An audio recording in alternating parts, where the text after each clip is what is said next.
select the epic that is on the agenda. Inspect the tickets and the relationships to ensure none are missing or incorrect. A common error is creating a dependency that is going the opposite direction as intended. If any are incorrect, select the dependency and delete it. Then create it the correct way using the tool.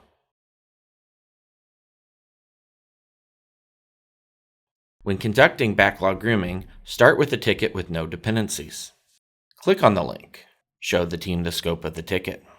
Enter the estimated story points. The tool will auto-update to reflect changes. Walk through the epic visually with your team, showing them how each ticket builds upon each other. Help the Scrum team visually come to a shared understanding of the priorities, dependencies, and execution plan of your product.